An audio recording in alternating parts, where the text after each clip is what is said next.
কী অবস্থা সবার? একাই থাকার স্বাধীনতা আলাদাই মজা। একাই থাকলে আলাদা একটা নিজস্ব স্বাধীনতা আছে, খুবই মজা। যখন যা ইচ্ছা তাই রান্না করে খাওয়া যায়। আজকে মন চাইছে চিতই পিঠা রান্না করে খাবো। এই যে আমি এখন চিতই পিঠা বানাইতে লাগছি।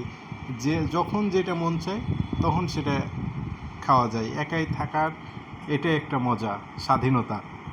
আপনাকে কেউ বলবে না যে আজকে এই খাবো ওই খাবো বা এই সেই, কাউকে বলাও লাগবে না আজকে এই হয়নি সেই হয় নাই, এই ভালো লাগে না ওই ভালো লাগে না। আপনার যখন যেটা মন চাইবে তখন সেটা খাইতে পারবেন। এটাই হচ্ছে একাই থাকার স্বাধীনতা। চিতাই বানালাম, চিতাই পিঠা এগুলো হচ্ছে ভালোই লাগে আমার খাইতে। বিকালবেলায় হচ্ছে নিয়ে আসছিলাম, কাসুন্দি নিয়ে আসছিলাম, ওগুলো দিয়েই খাইয়ে নিব।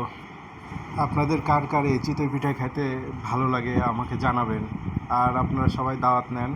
আপনারা আসলে অবশ্যই আপনাদেরকে আমি চিতই পিঠে বানিয়ে খাওয়াবো বা আরও কিছু বানিয়ে খাওয়াবো।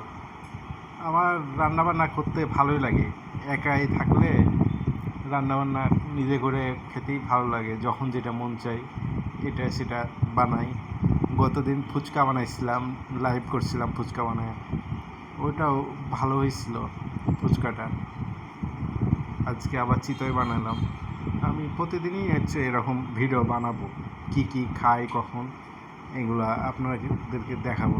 আজকে চিতইগুলো অনেক ভালোই হয়েছে, আপনারা দেখলেই বুঝবেন কেমন। অনেক মজা খাইতে, অনেক মজা। আমি তো বানানোর সময় খাই